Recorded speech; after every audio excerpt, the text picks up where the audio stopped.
Баасан байцгаана та бүхэнд энэ өдрийн мэндийг хүргэе. За өнөөдрийн сэдв юу вэ гэхээр би та бүхэн маань Америкт ер нь байр, хаус, кондо ер нь яаж авах юм бэ гэдэг тэр процессыг би та бүхэнд үзүүлэхээр зорилоо. За тэгэхээр ерөнхийдөө нэлээд олон шат дамжлага дамжиж ихээр байр авнаа гэсэн үг.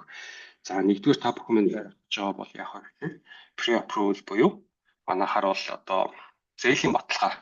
За хэдэн долларын зээл авах вэ гэдгээ та эхлээд мэдчих хэрэгтэй.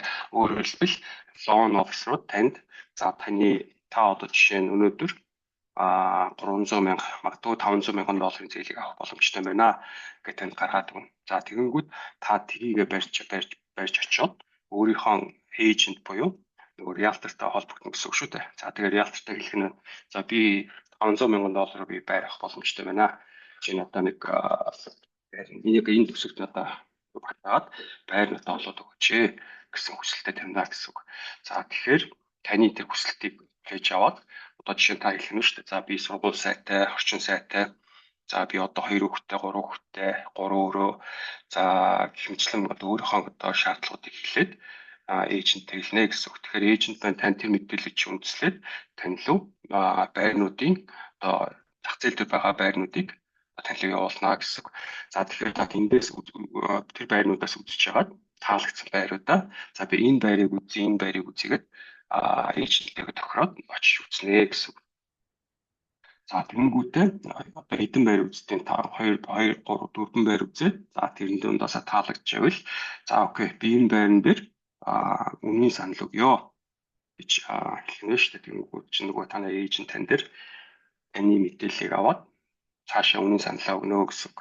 За тэгэхээр тухайн байран дээр бол ингэдэг юм бол та үнийн санал та зөвхөн үнийн санал өгч байгаа гэсэн үг биш. Тэрнээс гадна магадгүй 2 3 4 5 үнийн санал тухайн нэг байран дээр орж ирэхээр таны үнийн санал тэрэн дундаас одоо ялах боломжтой үнийн саналыг таны эйжент цаашаа өгч явуулнаа л гэсэн үгтэй. За тэгээд тэр олон үнийн санал дундаас ялчих юм бол тухайн байран дээр appraisal гэж нэг юм хийлээ. Өөрөөр хэлбэл тухайн байрны зах зээлийн үнэ тухайн байрны зарж байгаа үнэтэй хэр одоо матч хийж байгаа вэ гэдгийг нь appraisal буюу бас тухайн license-тай одоо appraiser гэж хүн байгаа. Тэр хүн маань хийдгээ гэсэн үг. За тэгэнгүүтээ дараа нь яа гэм бэ гэхээр одоо энэ satisfy the requirements of the purchase agreement work orders complete гэдэг нь юу юм бэ гэхээр энэ дээр жишээ нь insurance байгаа. За insurance бол та нийлээ 2 3 төрлийн insurance авна. Жишээ нь байрны insurance, за PMI insurance гэж байгаа. Энэ юу юм бэ гэхээр private mortgage insurance. Өөрөөр хэлбэл та down payment 20% буюу түүнээс бага тавьсан тохиолдолд энэ private mortgage insurance гэдгийг авдээ. Тэгэхээр та энийг авна гэсэн үг. 20%-аас хэрэг down payment бага тавьвал за дараагийнх нь үерийн insurance гэж байгаа. За хэрвээ жишээ нь таны одоо авах гэж байгаа байр үерийн аюултай бүсэд байвал одоо лен дээр буюу зээлдэгч танаас үерийн insurance аваа гэж шаарддаг. Тэгэхээр тэрийгээ бас авнаа гэсэн үг. За дөрөвдүгээрт title дээр буюу манайхаар бол юу гэж үйл хөдлөх хөрөнгөний гэрчлэгэн дээр мөнгө insurance авдаг гэсэн үг.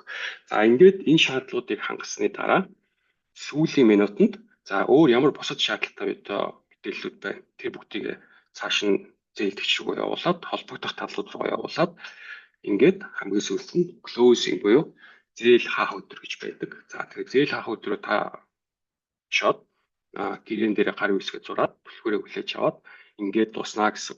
За тэгэхээр ер нь бол яг ерөнхийдөө товчхон ярихад нэг иймэрхүү шат дараалалаар та байр авдээ шүү Америкт. Тэгэхээр та бүхэн одоо байртай холбоотой мэдээлэл за шүү зээл авахар төлөвлөж байгаа бол за 2 3 дугаарт нь refi буюу дахин санхүүжилт авахар төлөвлөж байгаа бол та бүхэн таттай холбогдорой. Миний гар утасны дугаар 323 685 9395 Key Mortgage компанид зээлийн ажилтнаар ажилладаг байгаа. За ингээд та бүхэн хүнийг сайхан өнгөрүүлээрэй. Баярлалаа баярт.